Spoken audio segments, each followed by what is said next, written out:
It's just one more way of reducing your liberty and reminding you that they can fuck with you anytime they want, as long as you put up with it. As long as you put up with it. Which means, of course, anytime they want. Because that's what Americans do now. They're always willing to trade away a little of their freedom in exchange for the feeling, the illusion of security. What we have now is a completely neurotic population obsessed with security and safety and crime and drugs and cleanliness and hygiene and germs. There's another thing. Germs. Where did this sudden fear of germs come from?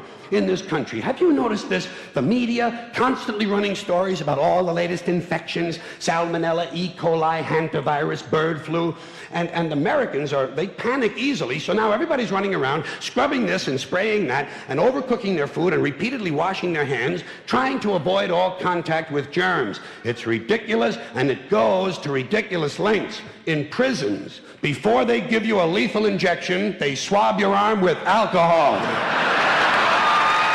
It's true. It's true. It's true. Well, they don't want you to get an infection. And you can see their point. Wouldn't want some guy to go to hell and be sick. It would take a lot of the sportsmanship out of the whole execution. Fear of germs. Why, these fucking pussies. You can't even get a decent hamburger anymore. They cook the shit out of everything now because everybody's afraid of food poisoning. Hey, where's your sense of adventure? Take a fucking chance, will you? You know how many people die in this country from food poisoning every year? 9,000. That's all. It's a minor risk. Take a fucking chance, bunch of goddamn pussies. Besides, what do you think you have an immune system for? It's for killing germs. But it needs practice. It needs germs to practice on. So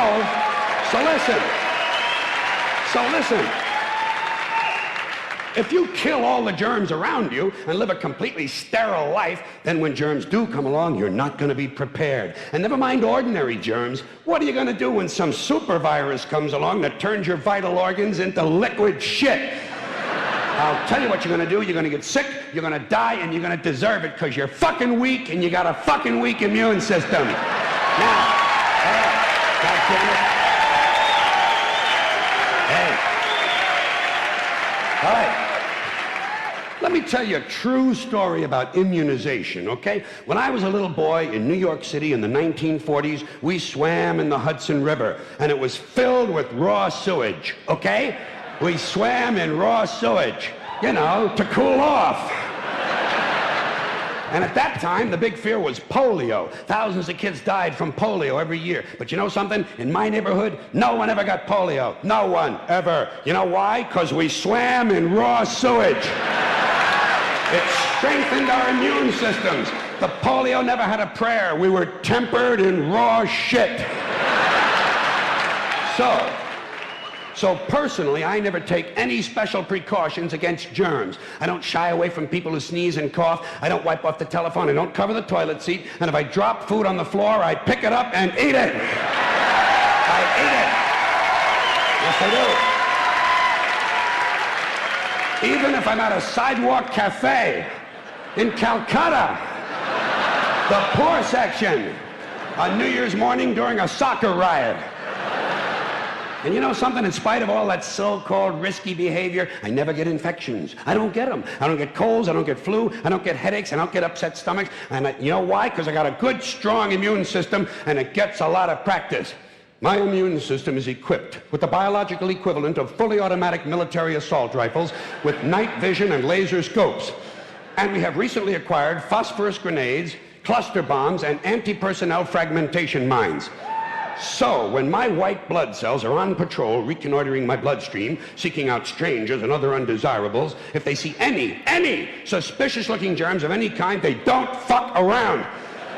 They whip out the weapons, they wax the motherfucker, and deposit the unlucky fellow directly into my colon.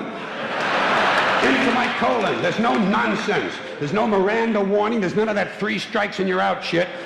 First defense, bam, into the colon you go.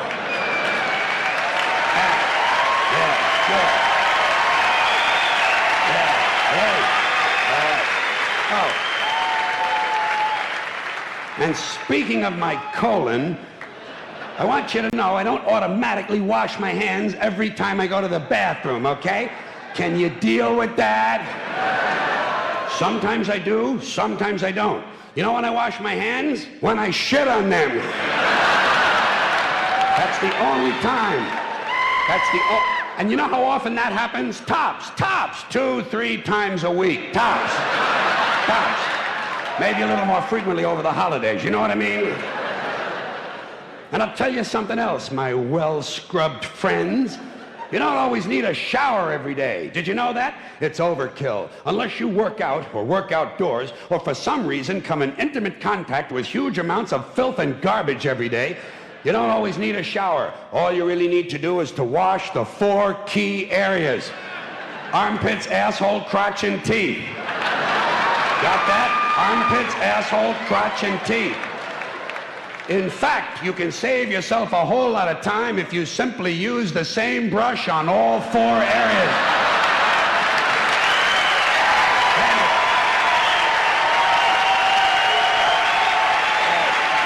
Thank you. I appreciate it. Thank you.